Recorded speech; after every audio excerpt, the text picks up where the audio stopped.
Thank you. I want to tell you that my son in the book I use the name Alma as his pseudonym, which there's like a long story behind that. But so it's wonderful for another Alma to be here today. And thank you all so much for coming. When my doctor told me that he suspected a rare syndrome, he said, don't Google it. And I did immediately Google it anyway. So, maybe like I think he was right, but also I really needed to feel like I was in dialogue with someone, and if not someone, then something about this big thing that was happening. And so that's where I went for that, and it was not the perfect place. But it ended up there were a few places that like months later I ended up finding that were good. Anyway, thank you so much, Sasha, for coming. So happy to be here. Sasha is a New Jersey resident. I am. She lives in Maplewood. Maplewood, not to be confused with Montclair. Do you guys have like a rivalry? Yes, absolutely.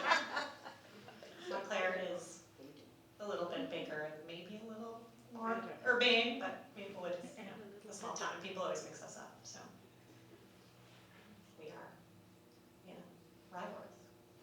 You gonna read a little bit? Yeah, I'm gonna read from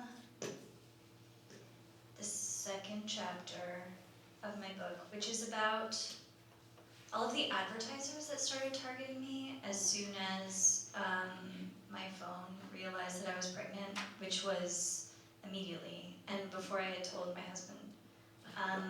And so the second chapter is really like me sort of investigating all of the ways that these brands figured out what was going on with me and how many of them there were and what sort of messages they started to send me very, very early in my pregnancy. And again, this is a time when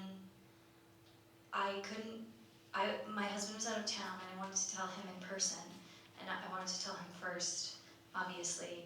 So I felt like I had this big secret that only the internet would like talk to me about, even though, of course, like it knew nothing about me, as I would later learn. It took 48 hours for the brands to find me. 2 days after I got my positive pregnancy test, Instagram served me an ad for a mobile game called Lily's Garden. In the game, a down-on-her-luck city girl inherits her great-aunt's ramshackle country home, and now you, the Lily's Garden player, must perform wearisome tile-matching exercises to help Lily buy a new bird bath or whatever. The gameplay required Lily to have zero interiority, but in this ad, she was inexplicably holding a pregnancy test, one that looked identical to the one I had just peed on. I lowered my phone very slowly. Did it know? It couldn't have known. Or else, Lily's Garden had instantly processed my pregnancy into marketing data and responded in a deranged manner. Could it be so desperate for me to download a game about landscaping it impregnated a cartoon? I watched Lily make goo-goo eyes at the test and hug it proudly to her breast. I felt, I guess, happy for her. Our synchronized moment played out over the course of a sponsored Instagram story, and then it was gone. More ads followed. A manicured hand squeezed a pair of golden capsules between two fingertips, a reimagined prenatal vitamin. A model wore a frilly smocked dress in an all-white kitchen, pressing an infant to her chest. I'm guessing that digital ad networks found out about my pregnancy through my highly unsettled online activities. As soon as I got pregnant, I typed, "What to do when you get pregnant," into my phone, and now advertisers were supplying their own answers. I imagined my test's pink dye spreading across Instagram, Facebook, Amazon. All around me, a techno-corporate infrastructure was locking into place. I could sense the advertising algorithms recalibrating and the branded newsletters assembling in their queues. Pregnant exercise instructors beckoned to me from YouTube thumbnails. Digital clothing companies offered confusing bras. More brands knew about my pregnancy than people did, and they all called me Mama. I knew that I was supposed to think of targeted advertising as evil, but I had never experienced it that way. The personalization felt hapless and lazy. Brands hand-delivered me the same millennial slop they plastered all over the New York City subways, boxed mattresses and rebranded SSRIs. But now, when I opened Instagram, I was confronted by a slender lady dressed as a pregnant milkmaid and sipping a Topo Chico from a straw. The model reached through the phone and bonked me on the forehead. I hated the ad, and I wanted the dress. It had felt like Flow, my pregnancy app, was coaxing me into a costume of womanhood, and now the costume was literal. My feed cleared into a runway of bump-friendly styles. Fleets of pregnant models appeared in lush microclimates. They executed stretches and danced like inflatable tube people with their arms flouncing above their smiling heads. They seemed dazed by the beauty of their own clothing, as if it had been crafted by helpful birds. If they encountered one another, they bumped their bumps together. Often the models' heads were cut off at the necks, like porn actors, so that I could imagine more easily that I was them. One of the things that I love so much about the writing in this book and about your writing in general is how much mileage you get out of a kind of like straightforward description of things that are with us every day. Like we all experience targeted ads on the internet. And I feel like you describe them so beautifully as to completely estrange us from them and let us see them again. And I'm curious, like, kind of your evolution as a critic and as a critic of the internet, like something that is so much with us in our daily life, but kind of recognizing that it's also something that you can become a stylish critic of. How did you become that kind of a writer? I feel like you don't know this, but like you are in the answer to this question. But so I started at the New York Times in 2015.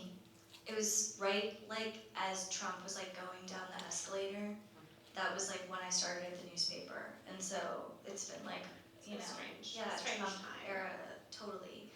But before I was there, I did a lot of writing for the internet, and I worked at a place called Slate Magazine, where I was doing a lot of like argumentation. So I was taking something that was like floating through the news and then being like, you know, this thing that happened at the MTV Music Awards is like good, or it was bad, or whatever. It wasn't as blunt as that, but it felt that way, like at the end of the day, where it just like rendering judgments left and right. Yes. And then I remember once I started at the Times, you had asked me if I wanted to write a story about, there's this thing called promposals. They're like videos. There's probably something else that I don't even know what it is now. But at the time, it was like YouTube videos that kids would post of the proposals for prom they had like administered or whatever to like try to get their friend or girlfriend or boyfriend to go to prom with them. And they were sort of cute and then got sort of extreme. And I remember thinking like, so are they good or are they bad? And you said something like, imagine that it's like a thing, just like an object that you're trying to describe. And I had never thought about it that way before. And it totally just like unlocked a different way for me of writing about the internet, which is hard because like you do have to describe it. Because otherwise, like, you know, especially writing for the New York Times, you're writing for a really general audience, and so people aren't coming from the same background in terms of what they've seen on the internet or like what their feeds are showing them. So just like trying to describe it as faithfully as possible, like was really helpful for me in figuring out how to do it. I think it's really one of the strengths of the book because like with this kind of like, you know, elegant distance, you're also able to kind of like plumb your own ambivalence. And I think it's kind of like the opposite of rendering a judgment. I mean, you know, there are a lot of interesting judgments in this book, but I feel like this book is so fascinatingly marked by ambivalence and all of the ambivalent feelings that trying to decipher pregnancy on the internet produces in you. So we should get into that. But I'm curious where the book started for you, because another thing that's really wonderful about this book, aside from the very personal. It's a memoir of getting pregnant, your excitement and also sometimes bewilderment at trying to figure out what was going on with your body and kind of using the internet as a place to find information, and then having a pregnancy that had complications. So where did it start, and when did you realize you had a book in you? I think the part of the book that I just read, soon after I got pregnant, when I was seeing all of this imagery on my phone, I started taking screenshots of stuff and writing little notes to myself. And I was mostly thinking about maybe writing an article or two about it, in the course of my job at the New York Times. Because you recognized that there was something absurd and strange about how bombarded you were? Yeah, and it was such a flipped switch from what non-pregnant me had been served. It was I was being prepared to be a new person, which of course I am now, but it doesn't really have much to do with the vitamins that I was taking. But it was it almost felt flattering how much attention I was getting from these brands, and it felt personal because I was nobody knows that I'm pregnant except for me. I'm not showing, I'm not telling my boss about it, but the brands know because I Googled it immediately and they figured it out. So it felt like there was this intimacy that was established, which is of course completely false, and they didn't know anything about me at all. And of course, I'm sure you've read stories from people who are targeted in this way, and then they have a miscarriage or whatever, and then it keeps following them, and it becomes this horrific thing. But then, when I was 7 months pregnant, I had an abnormal ultrasound, which me, naive pregnant person, pregnant for the first time, didn't think was possible. I thought those all happened earlier, and then once you were at a certain stage, which was after the typical abortion limit in New York, for example, which is 24 weeks. I didn't think that that was something that might happen when I went to the doctor. And I felt really destabilized by it, and I really turned to the internet even more. And I felt this superstitious feeling also, by taking funny notes about the cute, absurd things that I was seeing, I had upset the pregnancy gods or something. And I had treated this whole situation as funny, when really it was gravely serious. And I realized obviously I can't write about this in the way that I had been planning to. And then after my son was born and I met him, and I was with him up in the middle of the night, I started to think that feeling that I had of superstition, which is not a feeling I have typically, is something that I should write about. And there's some connection with the material that I was bathing myself in digitally that made me feel this way, that was felt mystical or eerie or spiritual even.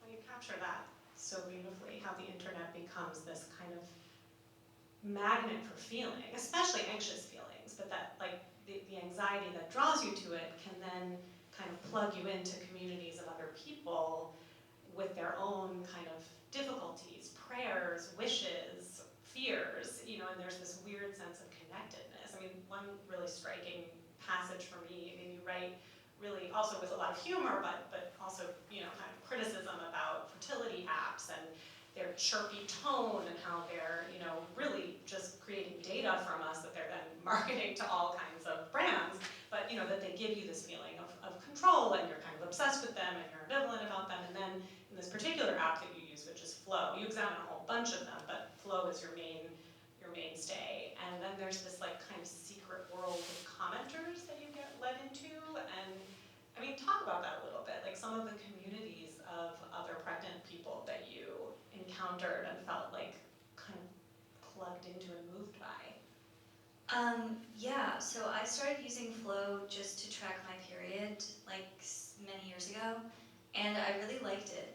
I needed to check it like once a month or something, put in my period dates, and then it would tell me when I was like, should expect to have my period, which at that time like made me inexplicably sad or angry or whatever. And then so when I would get this alert like once a month from Flow, I would be like, oh, you know, if I'm angry today, maybe it's something that will pass soon.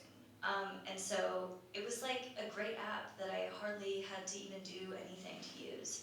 And then when I got pregnant, I realized that there was a pregnancy mode of Flow. And once I engaged that, I was checking it like many times a day. It was like leveling up to like this advanced level. And if you think That about stage of the game. yeah, the game. I mean, if you are making an app, you don't want someone to check it once a month. That would be a bad number of times for like a user to check it. You want them to check it like 10 times a day, and this was the thing that triggered that for me. And then also, I mean, what I found was like, there was a lot of information in there, but not 10 updates a day on this pregnancy that they didn't actually know anything about, even though it sort of seemed, it came to seem that way. But there was a chat function called Secret Chats where you could like speak with anonymous users. And Flow is used by hundreds of millions of people. Like it's a huge, huge app. It's worth $1 billion. And so there were women and pregnant people from all over the world who were talking in this chat. And it was really like such a wonderful online community and outlet for me because it exposed me to like all of these other ways of being pregnant. And like it just put us all in this group based on, you know, only the week of pregnant that we were, which I found so fascinating. But it also meant that I was just in there like all of the time. And I just started to, I think, fuse myself with this app in a way that I thought it was like too sophisticated for.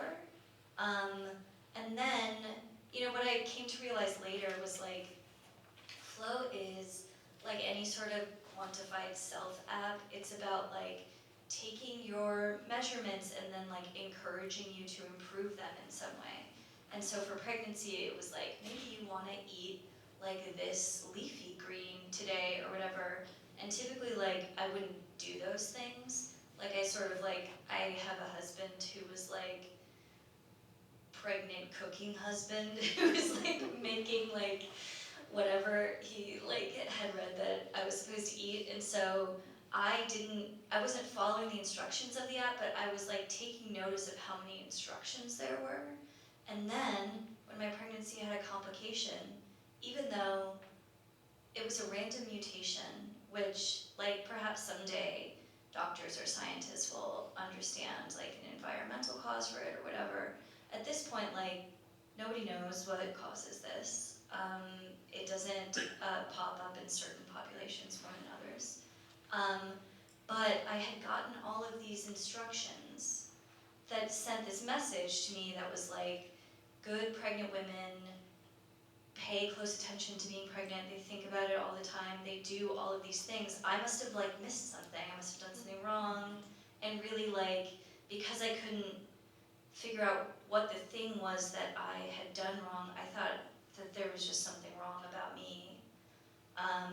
Which was like, now I think, like looking back at my past self, it's such a sad way to be sort of like introduced to the idea of my son, who like there's nothing wrong with. And I really feel like, even though for pregnant women and people like in any era, there's media that they are engaging with that can cause sort of feelings like that. There was a way that this was fused to this thing that was in my hand and in my pocket all the time that made it really difficult for me to escape it. Yeah, I mean, right, so strikingly about those feelings of self-blame, which we can, you know, maybe talk more about, but I also thought it was really striking that, you know, when you got like the initial news that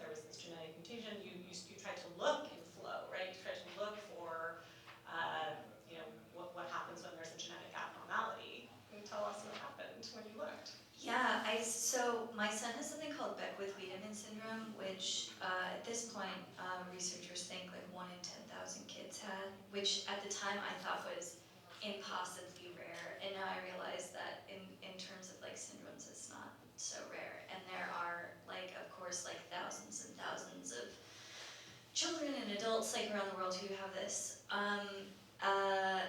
But at the time, so I didn't plug BWS into there. I was just like syndrome, pregnancy complication, like birth defect, anything that I could think of that would bring up a thread where women were talking about having like an abnormal result. And at the time it said, like, please try searching for something else, because there wasn't a dedicated category to that stuff. And I found that it was really typical for like pregnancy-related media, even if it was, yeah, and literature too. But even when it was online, which is this place that we sort of imagine, like the thing that's great about it is that it can account for this diversity of experiences, there was this inability to recognize complex pregnancies, because, and like the stated reasoning for that was often like, because most women have normal pregnancies, like most women are normal, and they shouldn't worry their little heads about like all of these other pregnancies that like they're probably not going to have. And I totally like, I shouldn't have been, you know, anxious about all of these potential things that could have happened but didn't. But I think I would have benefited from having a non-anxiety based just like conversation and understanding of how common this is, even if the particular thing that my son had was like somewhat rare. Well, in your typical way, because you are someone, however ambivalently, who does live on the internet, and you've been that way for a long time, when you found out exactly what was going on with your son, who was then still in utero, you did take to the internet. And I feel like part of the story of the book, again, like I keep sort of, using this word ambivalence, like I feel like your journey into your ambivalence about the cultures of the internet deepened when you started to research Beckwith-Weidman syndrome. And I talk a little bit about like sort of the things that you found that were really helpful and interesting, and the things that you found that like, made your hatred of the internet even more profound. Yeah, I feel like, I mean, partly because I'm a journalist, and so I like do research for my job that made me feel like I was gonna like get the answer to something that like I really wasn't gonna get an answer to until my son was born, which is like, what is he gonna be like? What is his life gonna be like? What are people gonna think of him? What am I gonna think of him? Will he be okay? Will I be okay? Yeah, what will he think about it? And so, I mean, first, before I got the diagnosis, which took like a month, when I felt like I was the most pregnant person who had ever been alive, I was like putting in all of these combinations of like features into like medical databases to try to like solve the thing. And I felt like, I didn't feel like, oh, my doctors aren't gonna be able to figure this out, like only I can do it. I think there was a part of me that felt like, if I can figure it out before they do, then I can like prepare myself for like my next doctor's appointment. Like I can know like what the sort of range of potential outcomes are gonna be, and I can like have control of this situation by having control over the information about it. But then especially after we got the diagnosis, which was like a month before I gave birth, I, was able to type Beckwith-Wiedemann syndrome into the internet, and it is a rare enough thing that like the things that come up are like really particular types of things, and they are like people who have BWS or parents of children who have BWS writing about their experiences, but also they're like researchers and doctors through like the centuries talking about cases of kids who have features that resemble that. And then also like young people on Reddit like posting photos of kids and being like, whoa, that, what's that, you know? And so I feel like I was getting this, medical perspective, which my son has had more of an engagement with the medical system than I expected when I was first thinking about having kids. But to see children only sort of photographed in a medical context is really jarring. It's like their eyes are blacked out and they're prone on the table or something. Sometimes they're anesthetized. And so these were my first images of what I thought my son was gonna be like. And I think part of the reason that I was searching for that is that places like Flow were presenting me an image of a typical fetus at every stage. And so every week I would look at it and be like, that's what my baby looks like. And then after I had an abnormal ultrasound, I was like, Flo is lying. That's not what my baby looks like. What is my baby gonna look like? And so I was getting medical stuff. There's tabloid coverage. The Daily Mail is always writing a story that's child with rare syndrome, something, something. And then it's people sort of doing a kind of old-timey, freak show experience on the internet. And all of those things have nothing to do with me and my family, and I know that now. But at the time, that was everything that I could see about it. So how did you try to get your bearings within that? I mean, it seems to me sort of on the positive side, you did find some, worlds of parents who actually had kids with the syndrome, and there was truer representations of what life could look like, and that was a comfort. It seems like on the negative, or sort of in the world of self-blame, you were sort of looking, and part of the material of this book was well, if I may have done something wrong, what are the different ways people do it? And you kind of dive down various rabbit holes of internet subcultures, some of which I think are really crazy. And I got really interested in the free birthers, which is a natural birth movement that you really researched and met people in. So I sort of thought it would be interesting to talk about that and sort of some of the places where your own curiosity mingled with self-doubt took you. Yeah, I mean, at a certain point, my pregnancy was so mediated by the technology of pregnancy, and I was going to the doctor sometimes at the end every day to have new imaging or whatever to prepare for my son's birth. And I'm really grateful for that, but also it was a horrible experience. Even though I would do nothing different in terms of the medical care that I sought out while I was pregnant. But it meant that I became really fascinated with this group of women who do something that's called pre-birthing, which is a practice of giving birth with no medical intervention, no doctor, no midwife, often no doula. So at home, alone, so that the birthing person is the authority, the highest authority over their birth in that situation.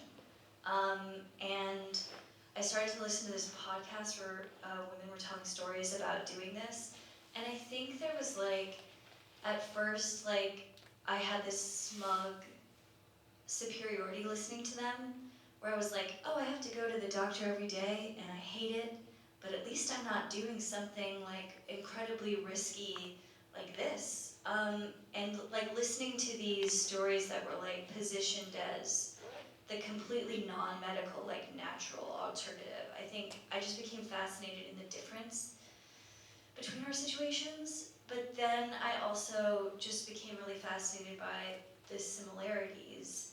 And I mean, for one, this need to control every aspect of your birth. For me, that was an information thing. And for some of these women, it's like a more sort of like tactile, physical thing, a way that like I had no interest in like taking control in that way. But also just like, I was interested in how this community was talking about disability and how it compared to like, for lack of a better term, like the medical or rational community was talking about disability. And there was this way that I saw like kind of similar strains beneath them talking about like whose fault it is, and like really just sort of like light to strong eugenic undertones that's like, you know, if you give birth completely naturally, I don't like that word, but that's a word that they use, with no medical intervention, and the child doesn't survive or something, it wasn't meant to, stuff like that. Or because you had the wrong energy as a mother. Right. Just like, You had the wrong intentions, wrong feelings, unresolved feelings. yeah. And I was really struck by that because obviously, you know, I found it disgusting, and that after I gave birth to my son and as he got older, I found it like more and more disgusting as he like made his way in the world. But I also recognized that feeling of blaming myself, which I had like completely done for totally different reasons. And so I was interested in where this like connection between like disability and maternal blame was coming from. Yeah. I mean, the kind of disturbing thing about the book is that I feel like you kind of scratch the surface of like both medicalized, like, you know, data-driven forms of controlling your pregnancy and this sort of, you know, free birth natural side, and like the misogyny and, you know, blame of women is just kind of not that far beneath the surface, and you really surface that, you know, upsettingly but movingly. So I am wondering if we should turn to audience questions, because I think we're so much more to ask you, but I want to also give others a chance to ask if they have questions. Okay, so I'm just gonna roam around and let me know if you have a question. Thank you so much, it's so interesting. I'm wondering, when you were so involved with Flow and with the other sites you started going to, were you telling friends about this activity, like I'm on Flow 10 times a day, and, or was this like so private? It was totally private, and I think that was where some of the power of it came from, where like, I didn't want to present as a person in the world as like someone who was like super obsessed with her pregnancy and like looking at this app all the time. Like it wasn't something that I felt like conformed to my personality or that I wanted to like integrate into my identity. And I found like as the pregnancy went on and it got more complex, it was those things that I didn't want to talk about that became most powerful for me to like talk about with the internet, because it was like the only source that I was getting for that stuff. Thank you so much for sharing all of this. I'm curious on how all of this goes back to your medical support. That I get blood tests and I Google them and go to my doctor and says, it says I'm on the high range of such and such, but, you know, so I can imagine in your situation, what was in, how did you confront, maybe that's the wrong word, share with your doctor what you're finding on the internet? Yeah, I mean, I feel like my book can be read as like a warning against like being Dr. Google, like trying to consult Dr. Google, but I actually don't believe that because I've like since had so many experiences where it's like there's the medical system is so flawed that this is like the only sort of leverage that you might have to compel your doctor to like look at something that maybe through no fault of their own and through like the fault of the system like isn't able to see. And I've gone through this like so many more times with like family members and stuff, and so I totally am pro doctor Googling, but I find that it's difficult to bring it up with doctors because like understandably so, they're like, don't consult Dr. Google, like consult the real doctor. the difficulty here was that because it was not just about like a condition that I might have, but a condition that my son might have, who was not born yet, who I'd never met, who wasn't fully formed yet. I was like, it's such an imaginative space, and I was like poisoning my imagination about him with that stuff, and that was a very kind of like particular kind of experience. Thank you so much. I really enjoyed the book, and I've been a NICU social worker for a long time. And I was really struck when you requested your records, and you were reading through like what the social worker wrote, and I guess it gave me a lot of reflection, which, you know, I think is want to be in one of those environments about how we support families. And, you know, I've worked with maternal fetal medicine specialists when families are getting diagnosis all the way through NICU stays. So I guess in these highly medicalized environments, like, how can we do better for families? I wish that I had some insight. It's such a good question because, like, I don't think anyone in my book who I write about did anything wrong. I think I had like some of the best doctors in the world, and I had this experience of like, you know, among the more like privileged experiences you can have in the American medical system.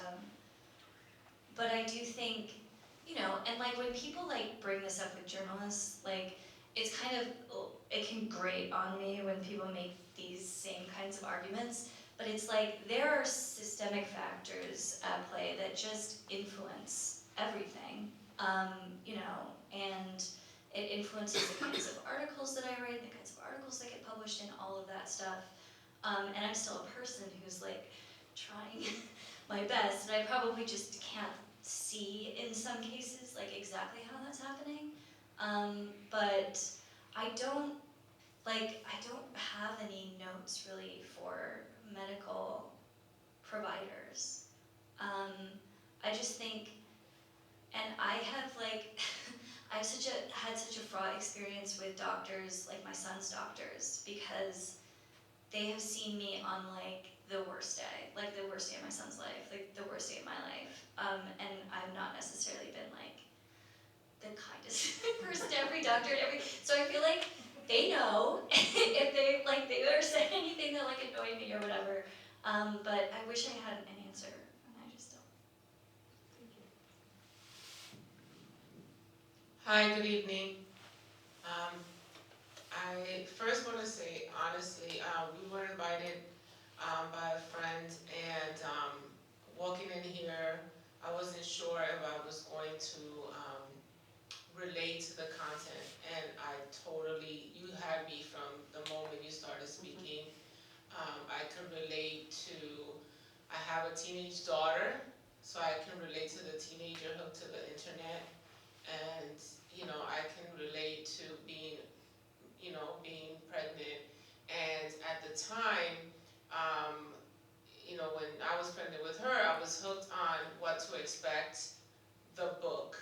But by the time I was pregnant with my 10-year-old, I was on What to Expect, that's the website. And at some point, I was plugged into Flow as well, as you know. So I relate to all of those things.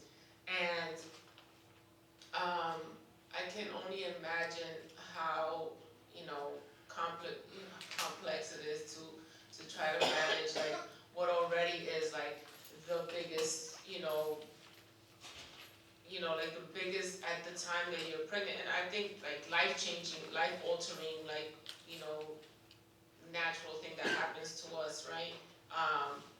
That going through that process and then having to navigate such a unique set of circumstances, or at least that's how it feels when it's presented to you.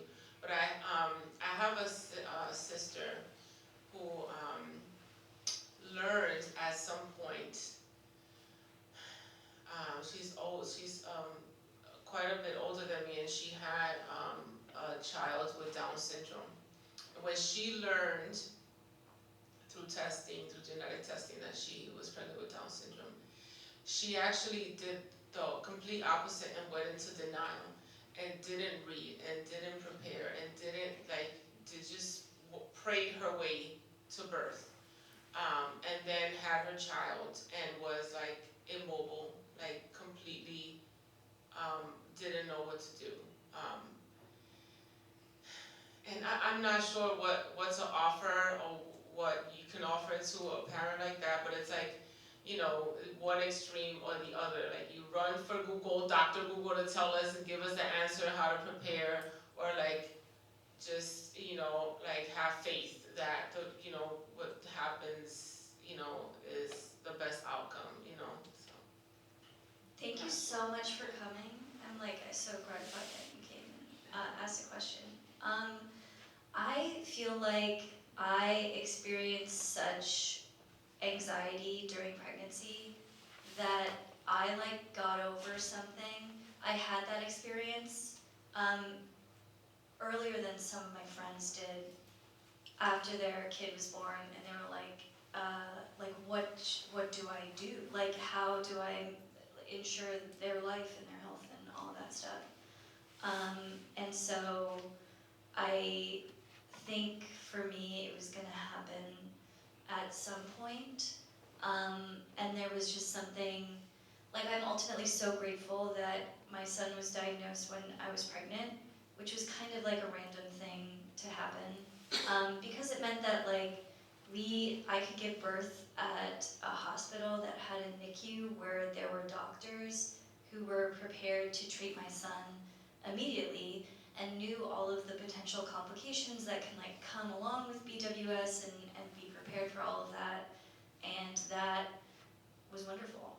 But I definitely, one of the things that I enjoyed about being a mom, after my son was first born, was this smug sense that I had gone through all of this medical anxiety, and now I was faced with the reality of it, but I had gotten the anxious part away. And I think if I had not done that in that pregnancy, probably it would have come for me after my kid was born.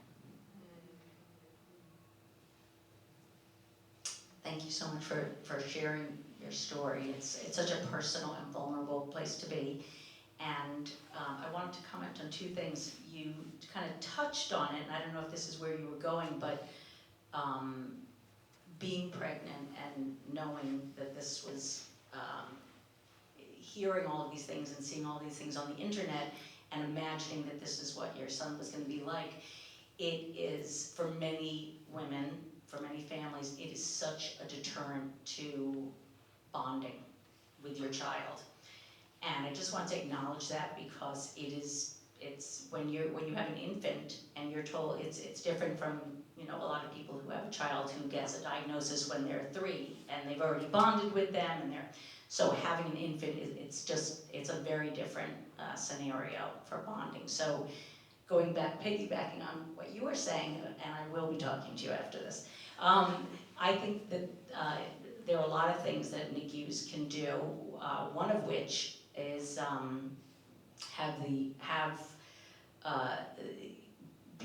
depending on the situation, when people find out that there's a disability, how it's presented to the parent is so vitally important, because it's a lasting first impression, and it really stays with the mom. And it's just vitally important how it's presented, and how, and I know people can't keep people from getting on the internet and seeing what can happen, but oftentimes only the worst case scenarios are on the internet, as we know. And people who go on the internet to talk about it have the worst case scenarios, or present it in a way that's really frightening for parents. So talking to the parents about those situations in the NICU ahead of time, and following up. And I know that our healthcare system is, it's getting harder and harder to have enough staff, enough social workers who are able to take care of all the patients, all the mothers. But it's so vitally important that there's follow-up, and because there's just too much information in the NICU.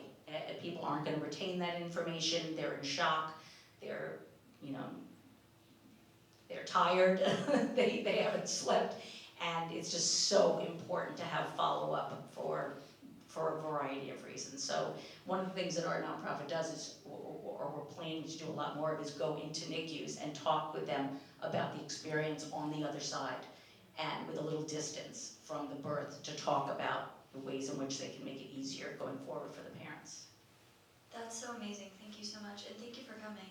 I will say that, I mean, this was just a random occurrence, but the best thing that happened to me when my son was in the NICU was I was holding him and I was starting to cry. I was very tired, obviously, and a nurse came up to me and asked if I was okay, and I said that I was really worried about him being okay.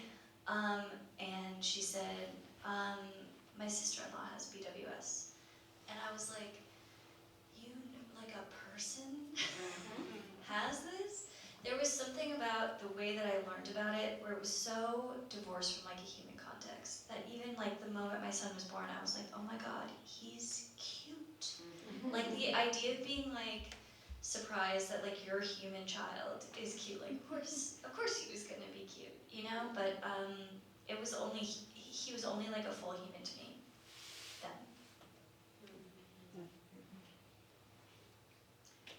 Hi, thank you so much. I so enjoyed listening to you and really excited to read the book.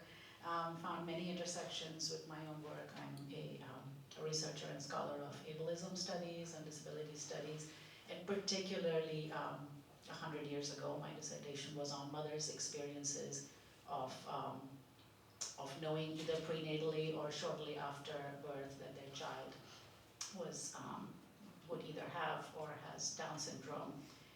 So I'm very fascinated, and because my work is around the discourses and imagery that the mothers, and very similar also to what Alma said, I want to sort of bounce off that as well. I've been, for the last 2 decades, very, very interested in the discourses around disability or genetic differences that women experience, and I've studied that, and how that shapes their experience of motherhood in the context of a society that gives them a message about their child, and that's not a very good message, most likely, for most. So I'm curious, I mean, I love that you've spoken so much about the internet, but I'm also curious about the kinds of other discourses and messages that you received, maybe upon the birth of your child. I'm very fascinated with language and like how people reacted to that. Yeah, does that make sense? Like what kinds of discourse did you experience from friends, from acquaintances, from medical people, and in how it was framed, how your child was framed? Yeah, there's so much that I'm sure that I've forgotten. I mean, I know that like BWS carries a higher risk of pediatric cancer, and that was always like the thing that I would say that would make people, it was different than the other things. There's such like a power to that, to those words. But I mean, the best thing that I did, and I wish that I had done it when I was pregnant, but after my son was born, was read like anthropology about women who are undergoing genetic testing, and just seeing that like, you know, I was like so ashamed of how I had reacted, where I was like, I betrayed my child before he was born. Like I had this ableist like response to him, and just reading the various responses that parents have, I was like, oh, like they're human like me, and so it was wonderful. I love that you're doing work like that.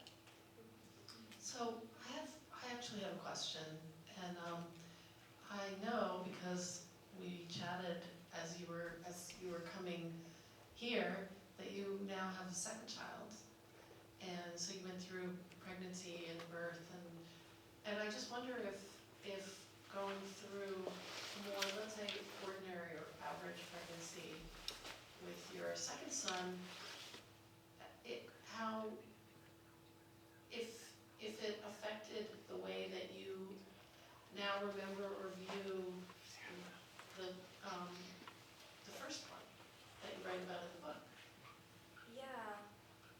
sorry, did I turn, oh, is this on? Okay. That's such a good question. I mean, I think, second children, I'm one. I think, we always like perhaps have this experience of like not being the first. So there was a way in which like I sold my book soon after I got pregnant the second time. And so I was sort of like re-experiencing the first one as I was experiencing the second one, more so than I would have maybe even normally. But I think I had a sense like at first where I was like, statistically, like nothing's gonna happen in this pregnancy because I deserve to have just like a normal, chill pregnancy. And then I got a virus when I was pregnant that can affect the fetus, and so it meant like a long wait for other tests. And I think I had this experience where I was like, I wasn't anxious anymore about like having a disabled child, but I was anxious about being able to care for my existing child and the next one. I mean, I was anxious about that too, in general. But yeah, I don't know. I wonder how it would be. I don't know. I don't know what it was like. It was the same and different. I don't know. This has been so interesting. Thank you for being here. Is it on? Okay. I was wondering, I was going to ask if you have a second child, would you? But now I can just say, did you rely on flow to the same intense degree, or did you say this was just too much and I'm going to distance myself? Because we were just talking, we had never heard of flow until tonight, and it sounds like everybody knows about it, but everybody of a certain, slice of life knows about it because the internet slices all of us up now. But I was kind of wondering, do you in any way have nostalgia? What would it have been like to have had a baby in our era when you just didn't know that much? We didn't have the internet. We did have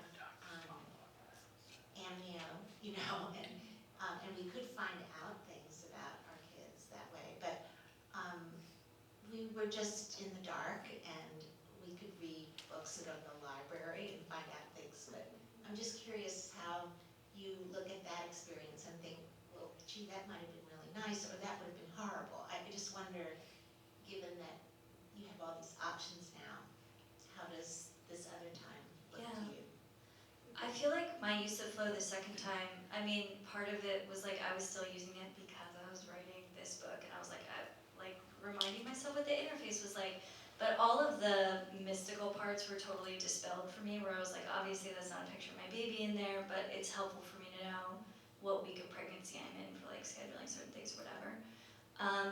But there's so many things that I chose to know that I didn't have to, like I know people who don't want to know the sex, and it's such a cool thing. And I think I'm just not the person who could resist knowing something like that. But it's made me like really skeptical of like new technologies, and they're advancing all the time about like embryo selection for traits, stuff like that. I find that stuff very scary. And part of the reason I find it scary is because like if someone was like, hey, do you want your son to be tall? I'd be like, oh, maybe I do. And then, if he ends up not being like, what is that experience? Just this feeling of trying to make them before they're made. I think it's like really awful, but also I can see how it's seductive. I mean, I have to say that the last chapter of What to Expect When You're Expecting was terrifying. I mean, as someone who was, gave birth pretty much pre-internet. I mean, there was internet, but not to the extent that there is today. And I read the book, and I was like, why did I read that chapter? What's in it? Oh, it's just It's like the complicated pregnancies, right. preeclampsia Right. stuff. actually, I was on the verge of preeclampsia, and so it was good that I read it. So, here as a librarian, I'm here to tell you knowledge is power. There's no way that I would not want to know the gender of my baby either, but Yeah, I mean, part of it is that, like, I fault myself with not being curious enough about pregnancy, pregnant people, mothers, parents before I got pregnant myself. You're one of, like, the first people who, like, I really, like, had a discussion with about, like, what giving birth was like, which is cool. But, you know, in the same way that the internet is, like, sorting us into categories, I was, like, very comfortable in my sorted category of, like, childless woman. It's like, I don't need to see all that stuff, you know? I wish I'd read more books about it. And I think, it was striking to me at the beginning of this conversation where you said, well, I didn't really know that it was even a possibility that at 17 weeks, you know, like, I just think there's so much that we don't know and long to know about pregnancy, and I found myself wishing when I was pregnant, like, I really wish I lived in a matriarchy, I really wish, like, I was surrounded by just wisdom that was kind of coming at me, and I think, like, we're also really cut off from that, and, you know, your friends tell you stuff, but, you know, there's a kind of intimacy of the experience that's really hard to get, which is why I totally get why you go to the internet and you can kind of, like, whisper the secrets into the internet and things come back at you. I mean, it's kind of the best resource we have, but it's so flawed, and I feel like the book captures that so well. The real urge to go for the knowledge, but then, like, it comes with all this awful stuff. Yeah, like, knowledge without experience is, like, I think, you know, I don't know, I mean, I wrote a book and it's, like, been one of the best and powerful experiences of my life, and I love books, but I would take living in an intergenerational community, you know, and I would love to have gotten more information that way, and, like, just being the kind of person who had more children in my life. I wish I'd done that before I had kids.